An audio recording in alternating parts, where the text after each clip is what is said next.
when Canelo fought uh, Triple G's team, and we're all Klitschko people, right? And we're all friends. They filed a complaint. Triple G filed a complaint, and Tom Loeffler, the manager, called me, and he thought, "Well, what do you think about stacking?" I said, "It's bullshit." So the only reason you wrap up fighters' hands so they don't break them.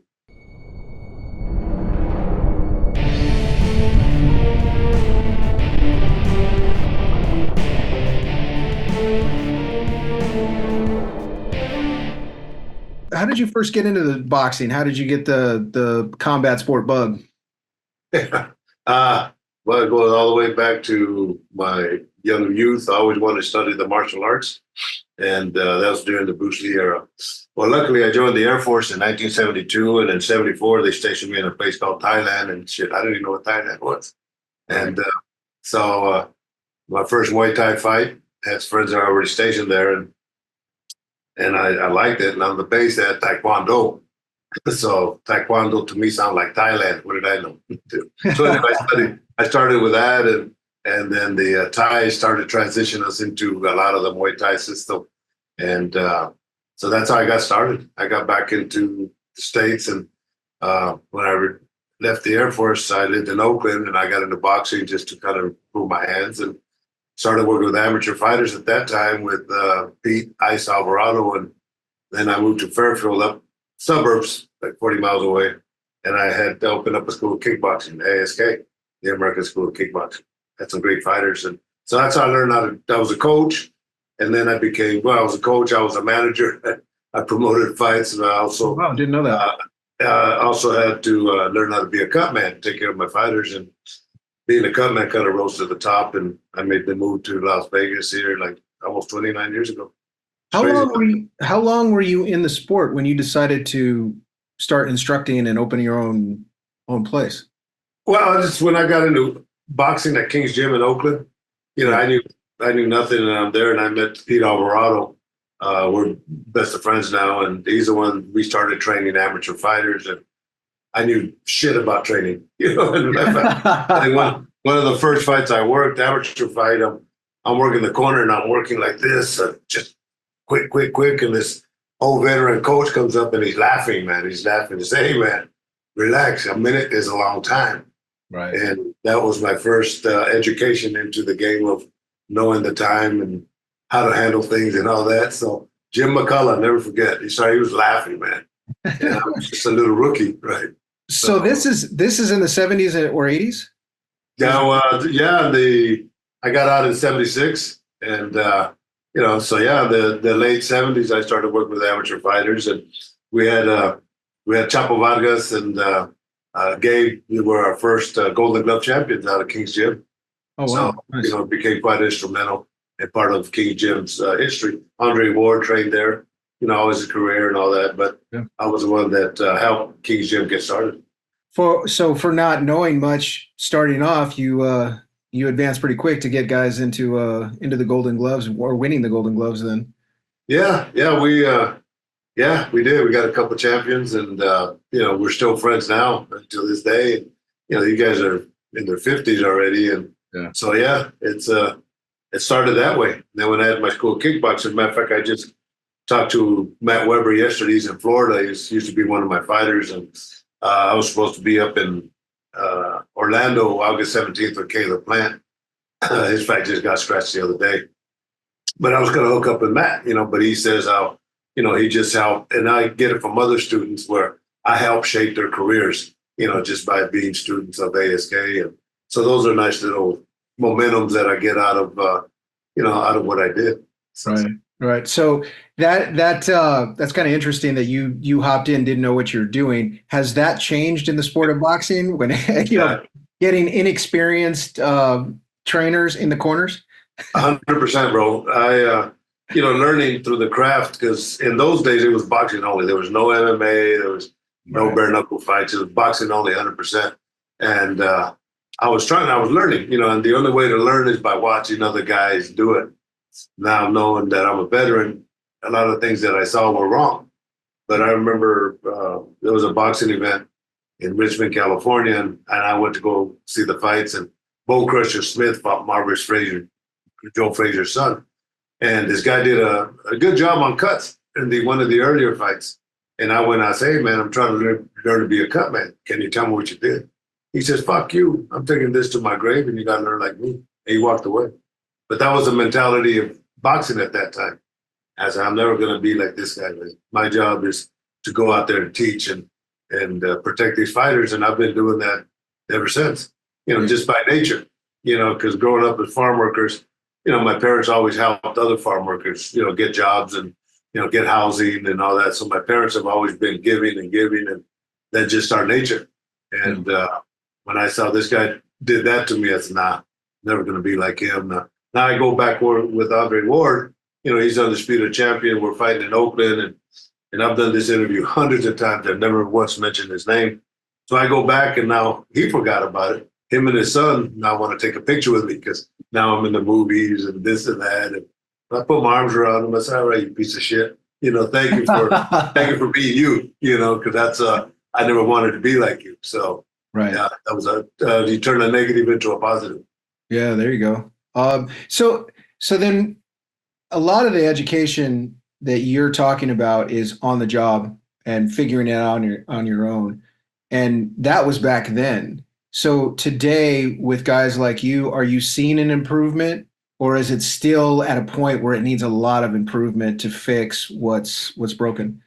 Yeah, it still needs a lot of improvement to be fixed, but I see changes in the new generation, the cutmen, the new generation of cutmen, right? And so you see the guys now, they have the swab here or the wrist wrap where they put the swabs and they have gloves on. And, that's the new generation. The old generation, they put the swabs in their mouth and they put swabs in their ears and no gloves. And, that's the old generation. And a lot of these guys, when they follow those steps are the steps I put together. And you see a picture of me way back in my ASK days. I had a wrist, just like one of these ties put right here, but I put my things here already. So I was ahead of the game, right? And you invented that, right? That was your idea. Well, actually, this goes Rudy Hernandez that we worked together in the UFC. He's the one that created the wrist wrap. Okay. Right? And, he brought it out, and I said, "Man, this is a great idea." I said, "Rudy," and we're friends. I said, "Look, can I use this pattern to make it available to other guys?" I said, there's no profit in it because there's not that many cutmen. But the point is, we started, and he said, "Yeah, of course." So I always give Rudy Hernandez the credit that he's the one that created it, and I'm the one that goes out there and encourage everybody to have one. It makes so much sense. You're like an artist because you got your swabs here, and so everything is in hand, and it makes so much sense. So yeah, Rudy Hernandez, but everything else, the KO swell, all that I created. So now most professions you come in, there's already tools developed and you just use those tools. You're actually, you're going back 40 years, 50 years. It's not that long ago that you're having to come up with new technology in order to work on guys' faces. Is that something that when you came in, you're just like, we need to change this, or it's just a natural progression of like, I need to do my job better, so I have to come up with these tools? Yeah, that's a good question. Nobody's ever asked that, man. So good job. I had to come up with better solutions, and you're right. The only things that were there are very basic stuff, like the KO swell. Give me a second. Hold on, man. I'll show you. Yeah. Oh no, I take that back. Oh no, hold on. All right, here we go. Like the KO swell. They my wife named it the KO swell. The end swells that they had before this one are all flat. Right. And sure, we use it because they were all flat. That's the only thing we had. But I was coming back from England with the UFC. I was at the airport and I'm with Kenny Florian and Burt Watson. And you get your water bottle and I'm like this and I'm putting it. But if you notice the inside, the bottom of the water bottle is a little contoured. So I came home. I bought some clay and all that. And I created the KO swell. See how it's here? Yeah. 90% of your swelling is either here or here. And you see guys and I got a flat side if you need it, for here or different areas, right? So now you got two areas. Very simple, right? And the thing with the guy, and you still see some of these, you'll see them in TV where they get this and they're doing this, right? Well, that's the wrong thing. It's cold direct pressure. That's to minimize swelling, and that's what it's designed for. So when you see these guys that try to put it on like makeup, they're They're doing it wrong. fine. Yeah. When you're actually in between round, or when you're resting, the fight is going on. You got 3 minutes. What do you do with that? Are you putting that in ice? Is that sitting in an Yeah, ice? yeah, we keep that in ice, and it's naturally because it's cold right now, But yeah, you keep it in ice, and boom, you keep it on them, and yeah, it's a good question. Yeah. And but during those 3 rounds, not only am I, I'm preparing for the next round, so my whole focus is on the fighter's face, Yeah. and I'm looking at him that way. What are some of the other tools, or I know there's medicine involved as well. What are some of the other tools that you use? Well, the ice pack is just as good as anything else. It's pretty basic, the ice pack, the Vaseline. Those are about the only tools that we use. Yeah. Just to take care of the face. The medications, those remain the same. The adrenaline chloride 1000. That's the basic one, the one you see in the swab, and that's a vessel constrictor, so that closes up the blood vessels. But as these cutmen, I always mess with them because nobody teaches us how to do it, whether it's right or wrong. And Right. and a lot of these guys, we follow the blind, like I said. But I'll ask these cutmen, I said, look, what is the mechanical function of the adrenaline chloride 1000, the medication we use on the cuts? Mhm. And I'll tell these young fighters, well, if you're looking for a cut man, ask these questions. And if the guy says it's a coagulant, get another cut man because it's the wrong answer. It's a vessel constrictor.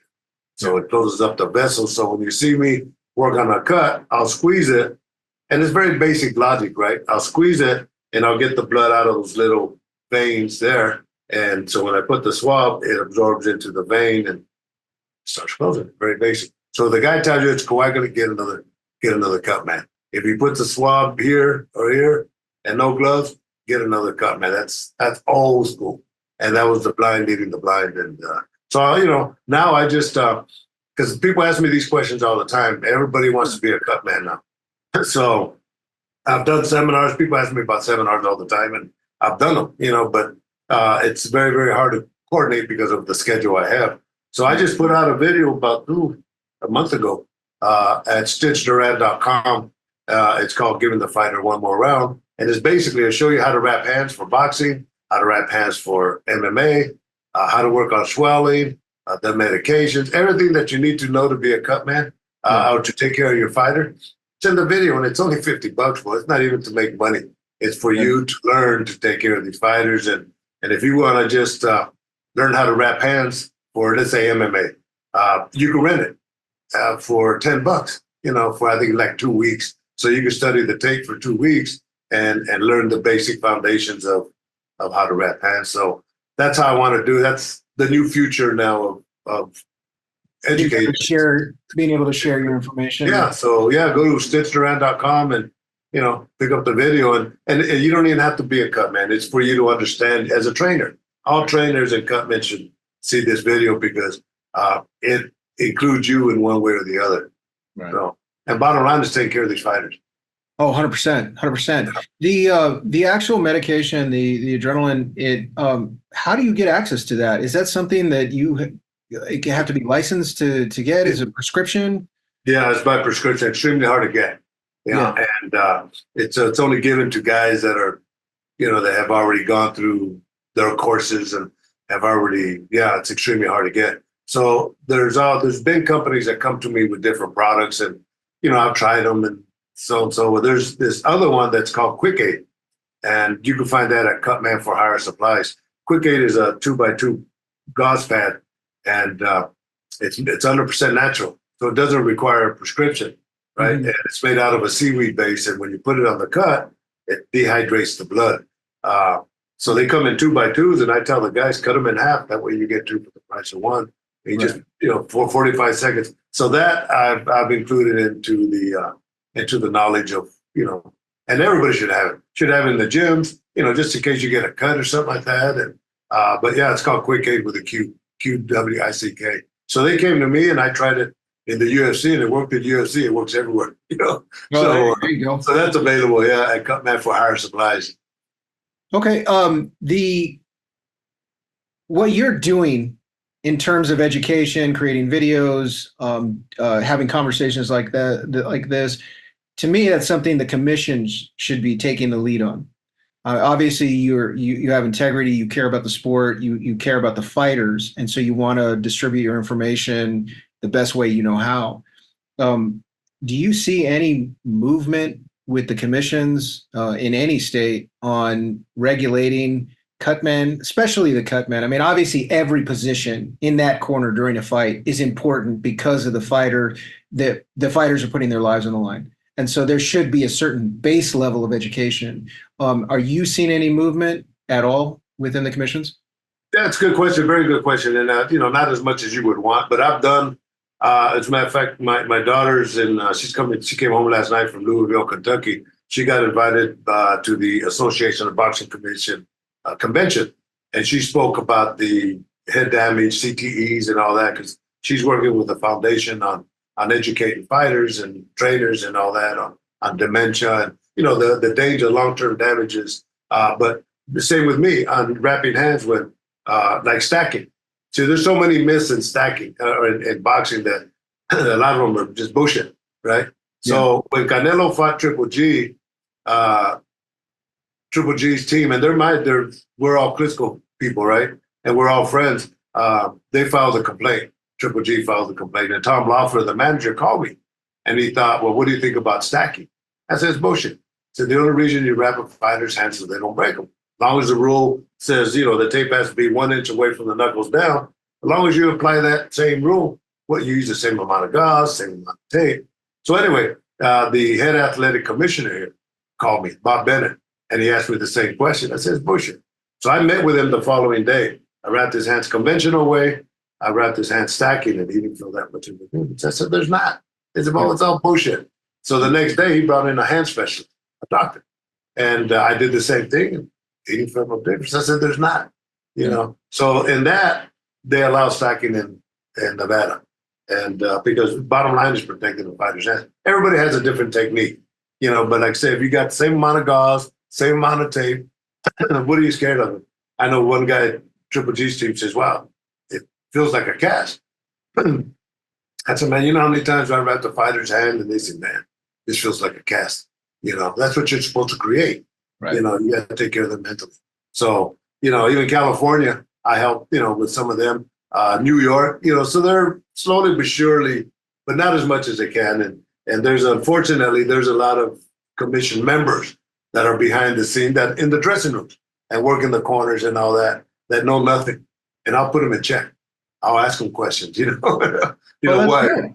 Yeah, of course. I'll educate them. And there was one guy when Nate Diaz fought, the guy I'm wrapping hands and like I said, the tape's supposed to be 1 inch away from the knuckles, right here down. Well, I was maybe about like this, and I'm almost done, and he told me I had to change it.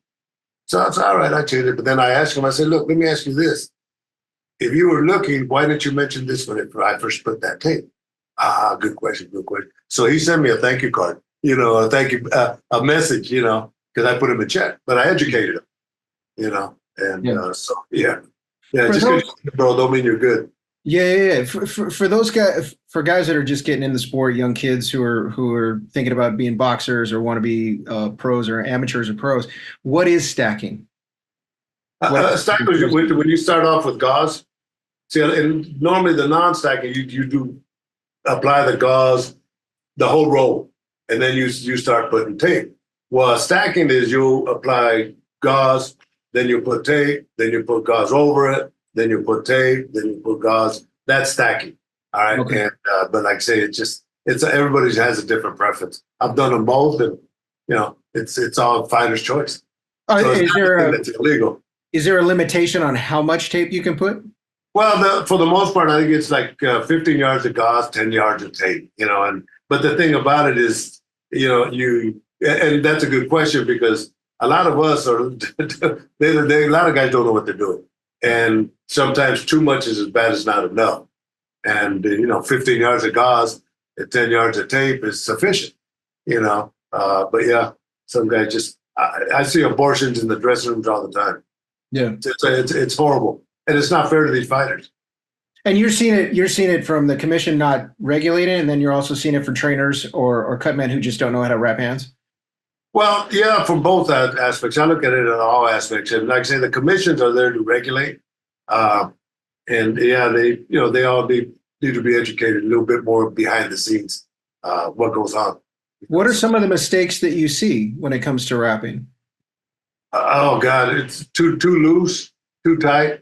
I remember there was a couple Bay brothers way back. Guy wrapped their hands, and the fighters are telling me because I had worked with them before. That man, that it was so tight, and he talked to the guy that wrapped him. He said, "Well, just lift your hand up and shake it." That's what I'm saying. There's just a bunch of stupid stuff, right? Because guys just don't know. But Yeah. that's it. You know, uh, And fighters need to learn actually how it feels as well. Because I remember I used to train over at the Top Rank gym, well, just screwing around. I mean, nothing serious. But Jorge Capetillo would start wrapping my hands just for the hell of it, yeah, and I didn't realize that he was doing it too tight. And then I started to I actually hurt my hand because it was my I was getting they were kind of turning purple just yeah, too yeah, tight because I didn't tell him. I didn't tell him, and I didn't know any better at first. And so I could imagine like a young kid coming in because there are guys who step into the ring as a professional with very few amateur fights and don't know any better, right? yeah. So it's also an education for the fighters too to be able to tell their cutman or Yeah, whoever's rapping. communicate every time because I work with a lot of good point too. I work with a lot of young guys now. I'm working with Top Rank as their house cut man. So Right. I work with a lot of young fighters, and I'll tell them, keep as we're rapping, start wrapping your hands, communicate with me. I want to make sure you feel comfortable. But what you're mentioning, where the hands got real tight and all that, see, when you wrap a good hand, all the injuries are here. Nothing is down here. And what happened with you, all this was real tight where it stopped the circulation there. And as you open and you expand, it becomes extremely hard. So that's why you have to communicate. But all the tension, like you coming across this way for the metacarpals and the wrist, you could do it as tight as you want up here, but not as tight as you want down there. And that's what happened to you, and that's a good point because just because you have a name in the game, don't mean you're good at what you do, right? Yeah, That's true. That's yeah, true. I noticed that like Terrence Crawford, Manny Pacquiao, when he was fighting, he would wrap his own hands a lot. Not all the time, but he did wrap, especially during training, he would wrap his hands all the time. What do you think about fighters wrapping their own hands like that, where they don't want anybody touching their hands? They'll do it I'm themselves. a me, bro. Yeah. It saved me some problems. But no, that's and fighters have their own. They're getting ready to go to war, Yeah. so whatever makes them feel comfortable leading up to that, then let him continue, and then what he was doing then, he should do during the fight. Right. You Let's talk but about that. Let's talk about that. The fighters going to war. How important is your relationship as a cut man to those fighters to help prepare them mentally? bro, it's like big time. Going into the hands, Andre Ward when I can't remember who he fought, but his trainer Virgil, it says he had hurt his hand in training. So I go when I saw him, I think it's Thursday before the weigh-ins. I go into his room and I wrap his hands and where's your injury? Where did you hurt it at? And so I apply the pressure and all that and all that. And so I did that, and pretty much the same as I did all the time. I just did a few little changes, but that was enough to get him on a positive note. And he went out there and won the fight. Caleb Plant, we were just talking about it the other day. It was where when he fought Benavides. We're in the dressing room, and we get into the dressing room. You know how it is. You go and you put your stuff down, and you just hang around and wait and all that. Well, we do that, and I'm just kind of standing there waiting around, and Caleb Plant comes up, and I'll show you this picture real quick. This picture right there. Yeah. So Caleb comes up to me, and I talked to him the other day, him and his wife. He came up to me, gave me a hug, gave me a kiss, and says, "I love you." But I understand that moment because he's getting ready to go to battle. Yeah. And he knows that my job is to take care of his ass. And he came over here and showed me some love. And, you get those moments like that. Those are the moments that are priceless. Yeah. You can't go out and you can't pay for them. It's a respect factor. Vladimir Klitschko, man, you could call me son. That's heavy, bro. Yeah. Yeah. The when fighters get in there. A lot of people don't realize the mental aspects of it. And obviously you're part of that when you're on that team. Talk about to people who don't understand the mental aspects of what it's like, and you're getting in there in an extremely high stress situation. Yes, you're trained for it, but there's a guy in there trying to take your head off. A lot of people don't realize what that's like. Can you explain for potentially fighters coming up, like what they need to do, or first of all, what's that like to get in the ring for these guys, like mentally, and then the preparation that goes into it. And a lot of people don't realize how fragile these guys are. Like the ego is it's on a tightrope, and it's very important that they stay on that rope to get those victories. 100%, man. The mental game is just as important, if not more important, than the physical game, right? Because, keep in mind, I was telling people, these guys are all modern day gladiators. Every one of them, win or lose, are modern day gladiators. But deep inside, they're all babies. And my job is to take care of the baby, and they know that, But a lot of respect for these guys, because Eddie Mustafa Muhammad, in a documentary I did years ago, he says the ultimate goal of a fighter is to render his opponent unconscious. So the best victory is a knockout. Yeah. But that knockout is your victory, but it's his downfall. What's going to happen to him down the road, with dementia, pugilistic, something like that. So, it's a hard game, man. And these guys, they all have dreams. I'm in the Mayweather gym yesterday with a friend of mine from North Dakota. I said, every one of these guys here has a dream. They all have a dream to become a world champion. Mm-hmm. But if you got all their money together and you collected it, you might have more money in your pocket than them. But they have one goal, and that's to become a world champion.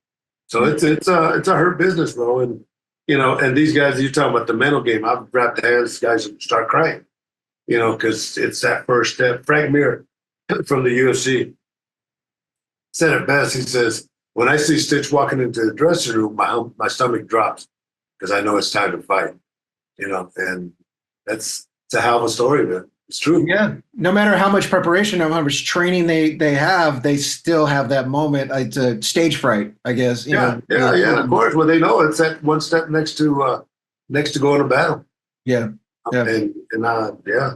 So. And I've seen guys. They call them gym fighters. I've seen guys who look amazing in the gym, and you would think, okay, they're going to be world champion, and then you see them in the ring, and they get the lights on them. They get the fans screaming, and all of a sudden they just shell up. They look 10 times better in the gym than they do in the ring, because the mental aspect, for whatever reason, all that lights, all the people around, the cameras, they freeze up.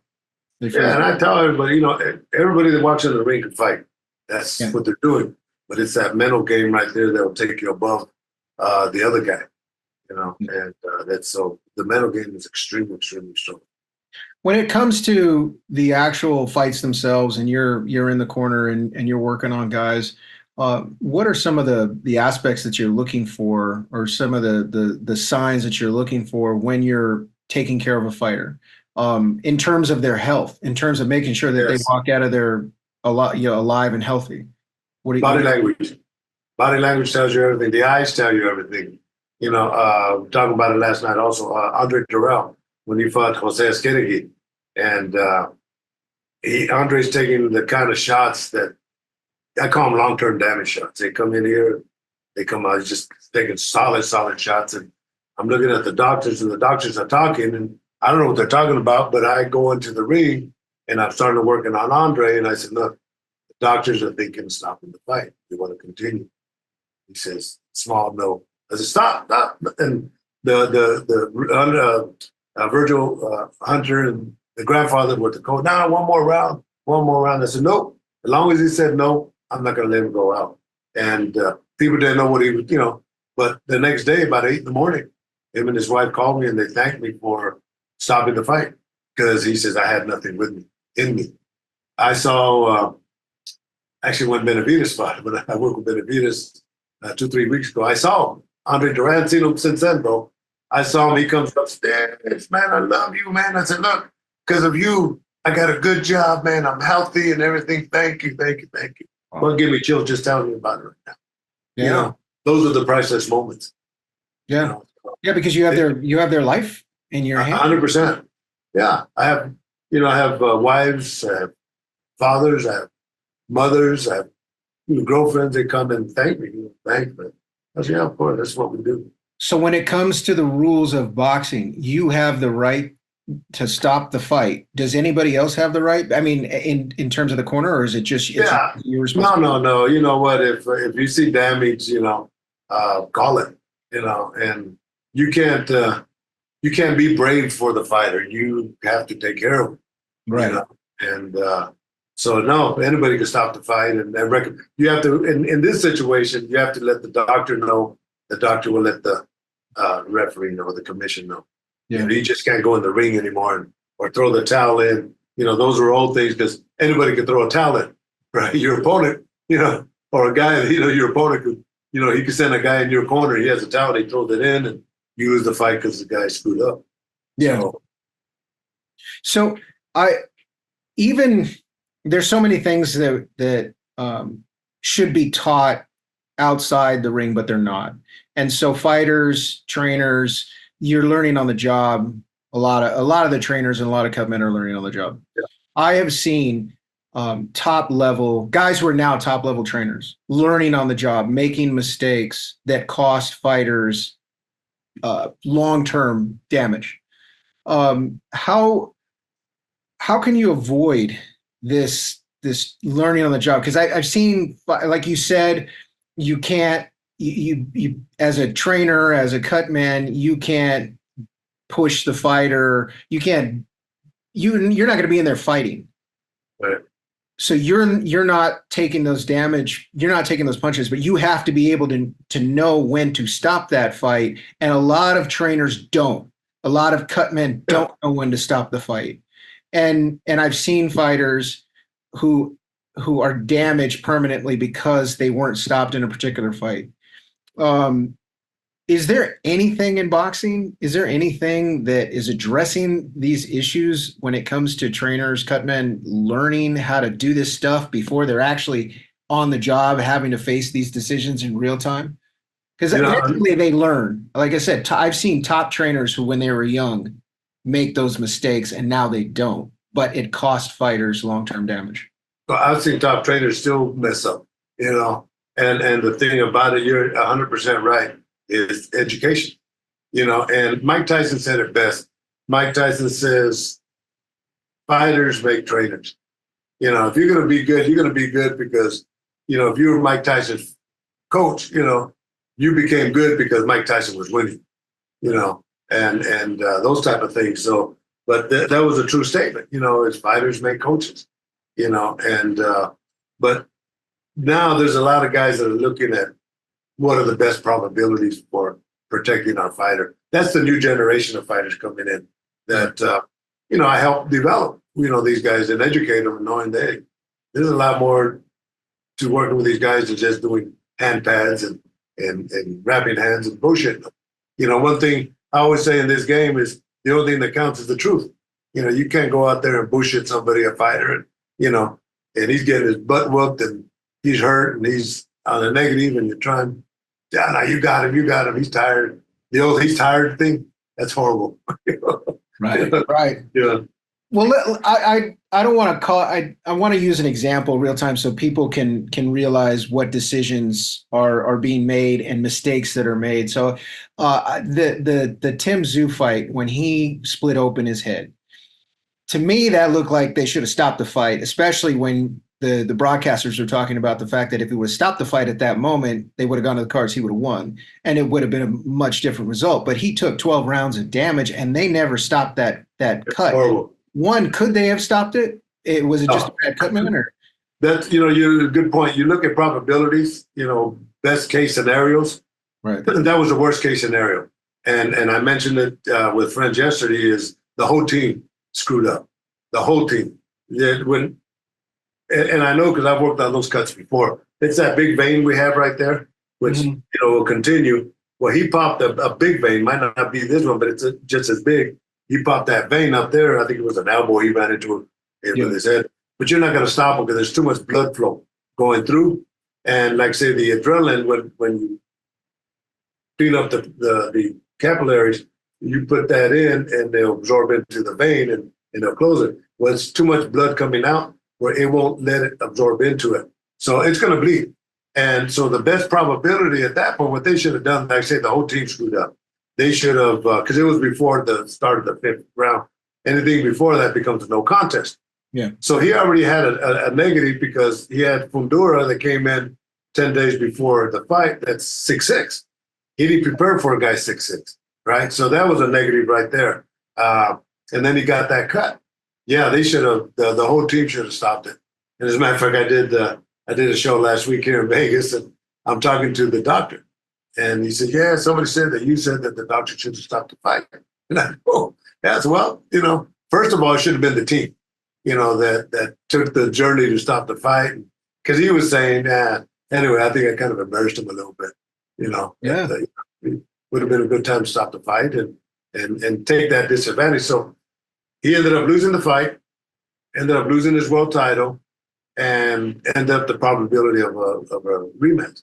I did that with Vladimir Klitschko, my first fight with him, when he fought Devon Williamson. And he had just come back from losing his world title to Lehman Brewster.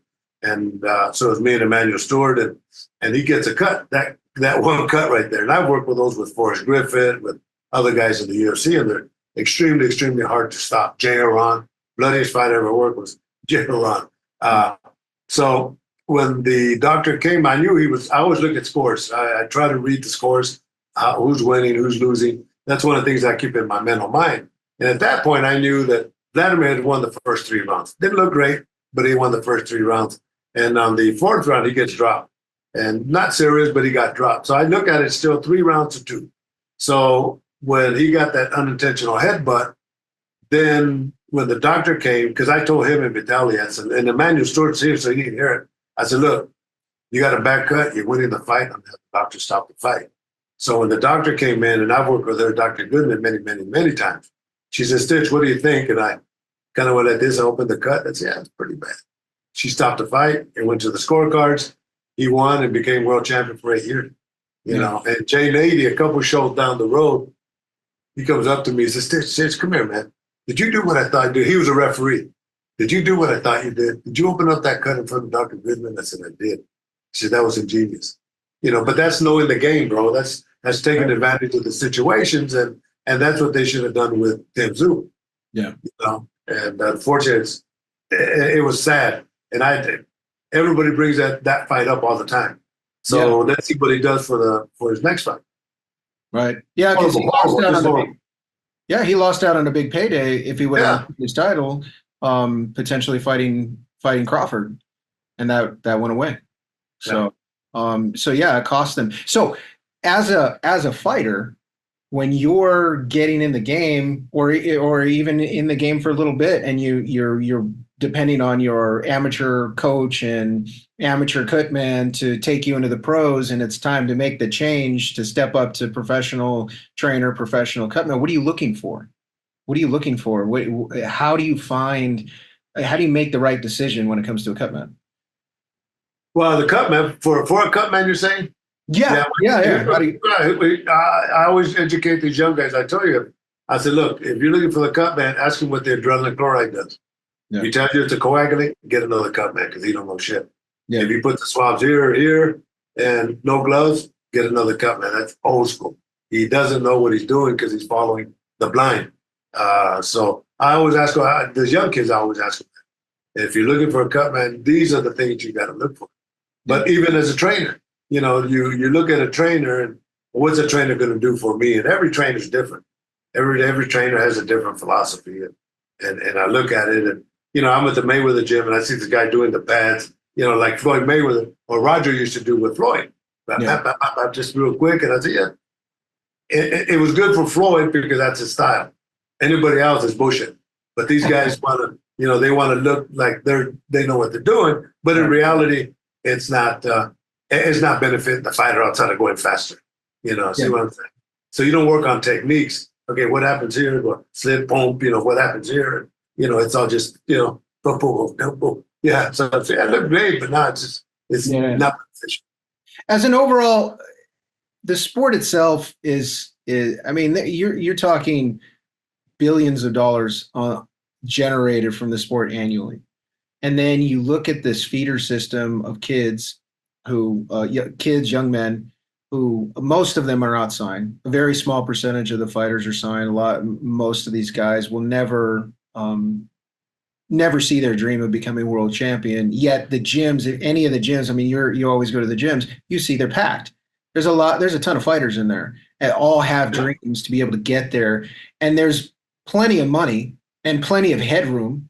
I mean, I always feel that because people understand fighting, it's just something, it's not as complex as football or baseball. It's in terms of the technique, yes, but from a fan's perspective, boxing is it's much more simple to understand in terms of, we come out of the womb fighting, right? It's human nature.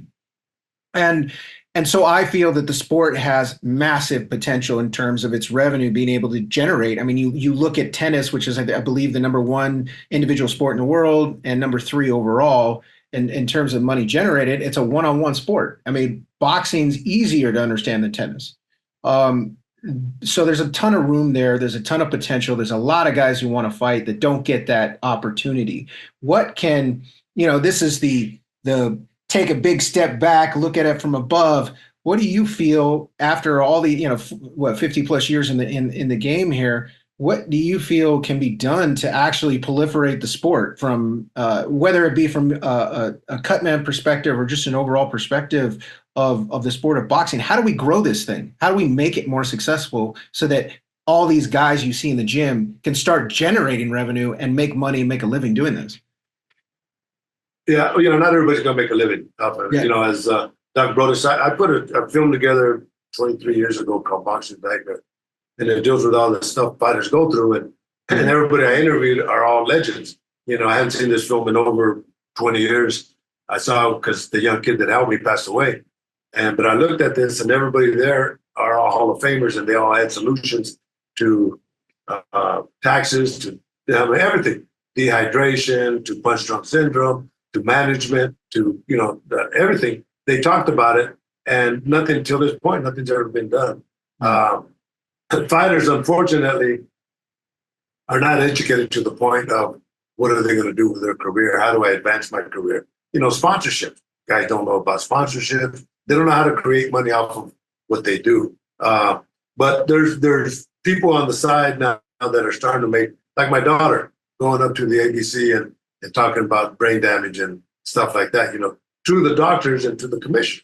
So now, and then some of these commission members have already agreed to take this a lot further. But yeah, just the simple things in boxing, man. It's unfortunately, it's the blind leading the blind many times, many times. You see it in the gyms all the time. I see it all the time. Yeah, and there's just nothing. I feel like there needs to be an educational element factored into licensing. Is a lot of people may not 100%. Yeah, a lot of people may not know the fact that I know boxing, I know the business of boxing, but I've never been a fighter. I've never trained a fighter, but I could go to the Nevada Boxing Commission website and get a license. Yeah. What other sport could you do that in the NFL? Could you do that in baseball, in Major League Baseball? I don't think so. I don't believe so. That's why I tell people, I said, our sports, we're the only major sport. Right. Football, baseball, basketball, soccer, all these major sports. None of us have to be certified to be called pro. None of us, as cut in or as trainers. None of us. There's no requirements. Like you said, all you do is fill out an application and, and $50 and you're a pro. Right. And that's what's wrong with the system, But there's people behind the scenes. I just got a call the other day about being on a panel with some other people on how we can make this game a lot safer. And they called me. I said, man, I've been waiting for this moment because I got answers for everything you have. This documentary, send me your email when we're done. I'll send it to you. This was done. I mean, I knew nothing about film, nothing, and this young kid, John Barnhouse, read an article where I wanted to do videos on wrapping hands, like the one, StitchDuran.com, giving the fighter one more round. But we went way beyond that, man, and we interviewed so many of these people that we all had solutions. And I never did nothing because I was nobody, right? Nobody wanted to listen and look at it. But John passed away, like I said, about a year ago. And I saw this film after maybe 20 years, and I think, shit, everybody here is all Hall of Fame. Yeah. Everybody, half of them are dead. So, but they all had solutions. So what I want to do now is I want to take this further, and now based on, and I'll send you the video, the information they had, nothing's been done. Now I want to interview current people as to why it hasn't been done. Yeah. But it also now includes MMA, everything, dementia, dehydration, taxes, management. These guys talked about everything. So here's who I have on the list, bro, and I'll send it to you. So when it came to fighters, I interviewed Mike Tyson, of course, before he got his tattoos. Mike was quoting Michi. Great interview. Mike Tyson, Fernando Vargas when he was going to fight Trinidad, Eddie Mustafa Muhammad. Referees, Joe Cortez, Richard Steele, Mills Lane. Mills Lane passed away. Yeah. Cutman, Miguel Diaz, Chuck Bodak. Chuck Bodak passed away, right? Coaches, Emmanuel Stewart passed away. Doc Brodus, that trained George Foreman, passed away. All these guys are legends, bro. And I got Joe Lewis's daughter.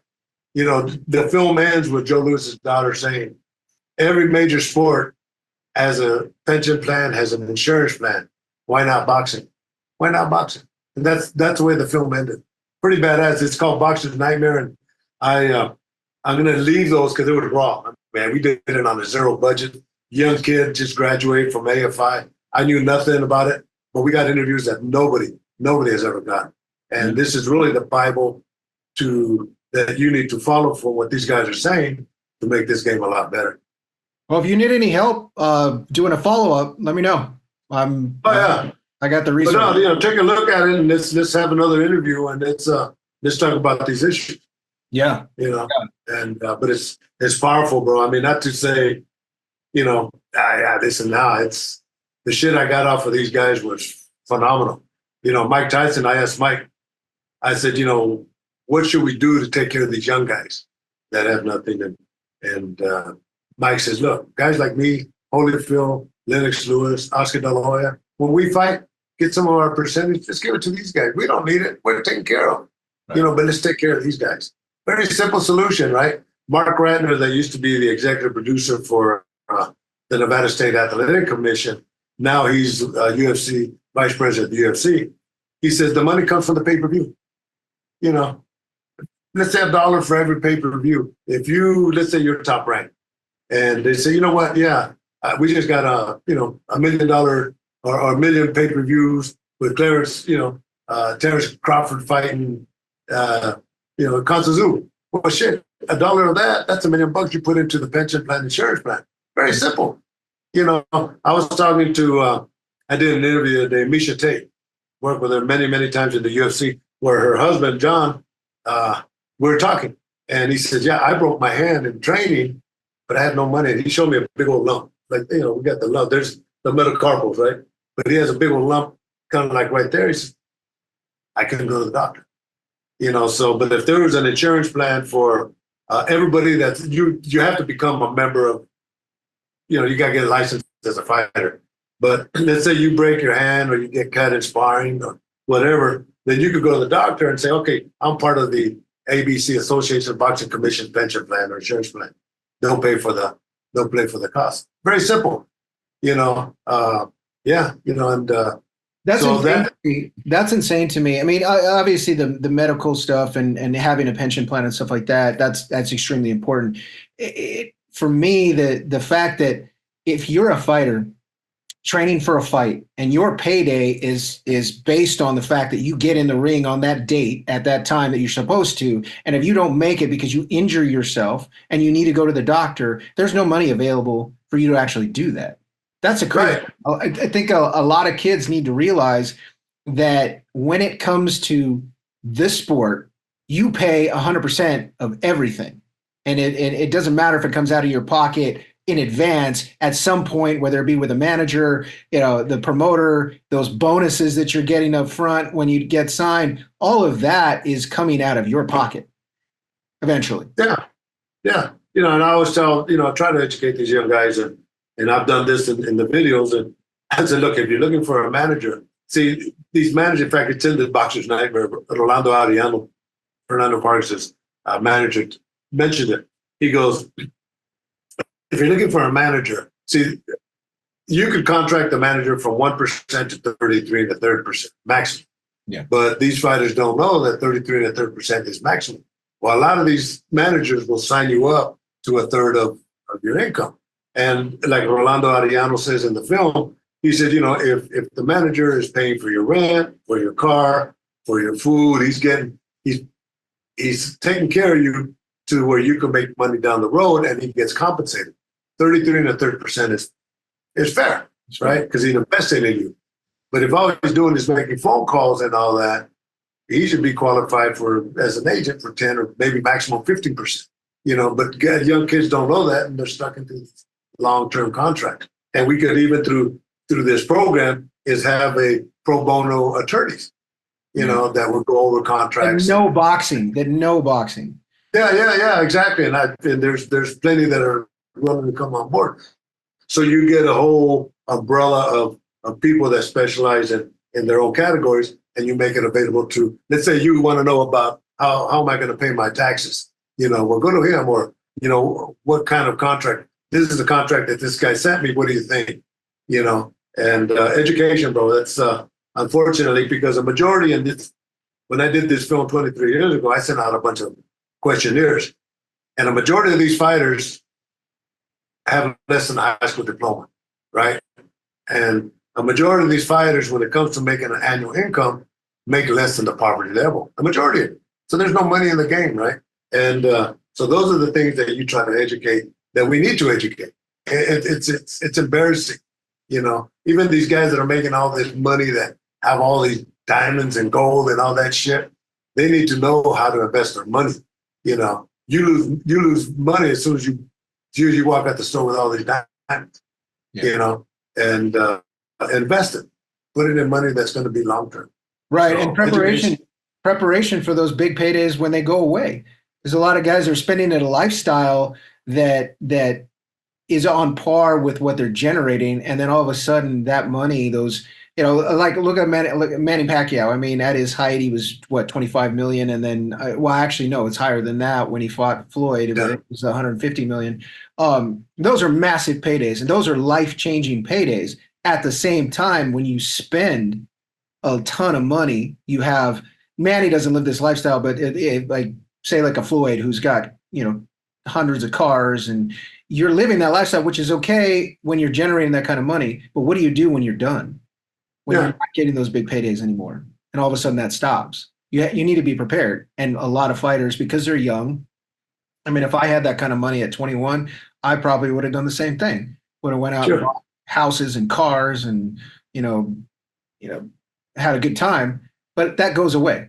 The lights stop. The lights turn off. The fans, stop cheering for you, and they stop paying for you. And you have to figure out how to. And other sports like the NFL, the orientation for all the NFL players, when they come in, they're getting orientation on how to handle their money, on how to handle women. I mean, all across the board, because they're young men that they're going to do what they do. We've all been there when we're young. Yeah, and boxing no different, and actually it's even worse, Right. So, but you're right. There's some kind of program that needs to be established, even at the weigh-ins. You go to the weigh-ins when you got all these coaches and cornermen there. Even the fighters is go through a presentation, and educate. Yeah.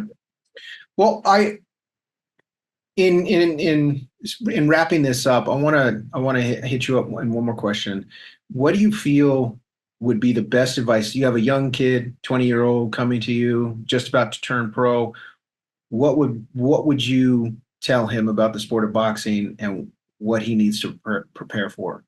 What would be your message to him if he came to you? I always tell everybody, you included, is always prepare for the worst case scenario, because it's going to happen, right? But that you supersede that when the time comes, because you're going to have it. So there's a yin and yang to everything.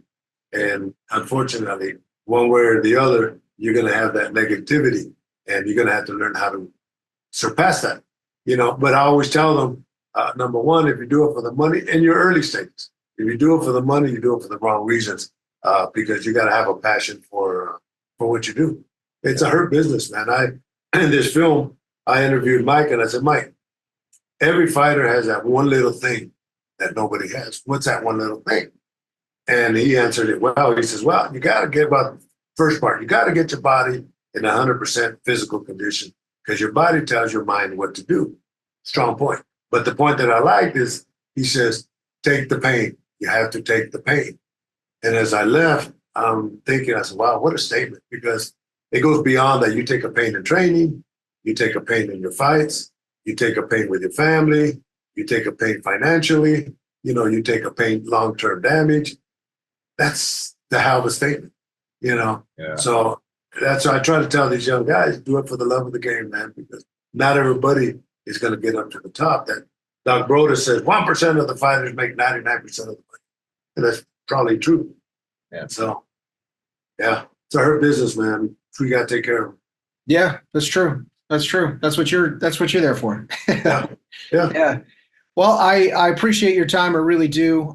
Thank you for doing this again. Apologize for the technical issues on the first run through, but I feel like I got some great info from you. I'll definitely spread and I'll send you my email address after. Yeah, send it. Check it out. It's like an hour and 8 minutes, but yeah, it's pretty good, man. I mean, I looked at it and I'm thinking, oh, yeah, I've been fighting for the rights of fighters for a long time, Yeah. But growing up as a farm worker, my parents fought for the rights of Cesar Chavez, farm workers. So we've always had that work for the underdog type of guy. Right. Yeah, fight for the underdog. The importance of what you started, I feel like, because ever since I got in the game and started to learn it, and I was just blessed because I was surrounded by Hall of Famers over at Top Rank, and I would either keep quiet and was like a fly on the wall and would just absorb, because when Bob's talking, you just listen because he's a wealth of knowledge. And then I would spend a lot of times with Bruce, talking to Brad, and just asking questions about the sport and being blown away by how Wild West it is. Yeah. It's a good way of putting it. Yeah, it's the Wild West of professional sports, and it's when you're at a Top Rank or a Matchroom or a Golden Boy, you're there promoting fights. You're a business. You're making money. You have to generate money. So that was our hunt. When I was there, that was our goal, and that was it. You don't have time, or nobody made time to say, okay, how can we make the sport better? And so I feel like it's going to have to come from people who, like yourself, who have a little more time, that are there. Actually, your job in a way is just taking care of the fighters. That's it. Where a promoter is about making money to provide for the fighters, and it's a different perspective. And those changes, you're going to need the promoters, you're going to need the belt organizations, you're going to need the commissions in order to make these changes. But it only takes a small percentage of people to actually make significant change if those people are dedicated to making the change. Yeah. And I feel like with the steps that you've taken, and then if I could help out in any way, and I know I've had plenty of conversations with people in this industry that want to see change. It just the will has to be there. And I almost feel like it has to be grassroots up. 100%. 100%. And then the commissions, then the promoters, then the belt organizations will start to listen. And as long as these fighters, I mean, the heart and soul of this sport are the fighters. And so the goal, obviously, taking money aside, we all want to make money, but outside of that, the heart and soul should be, because they're the heart and soul, it should be taking care of them. Yeah, I always tell these young fighters, you keep in mind, you guys are the boss. You can't have a promotion unless you have fighters to fight with you. Right. You can't have a manager unless you fight, So you are the boss. You got to keep that in mind. Yeah. Because these guys cannot make money off of you unless you perform. And those are the ones that have to be taken care of. Yeah. Every other major sport take care of these athletes. Yeah. So no, you're right. It's the Wild Wild West, and I'm gonna use that quote in other use because. No, that's a hell of a quote. That's a good way of breaking it down. It's in modern days, we're still in the Wild Wild West days. Yeah. And it's a shame. It's a shame. working with Top Rank, and I love working with them as a house cut man now. I see so many guys still making mistakes with these young fighters, and it's nice when they see me and Mike Basil. They're available to help them.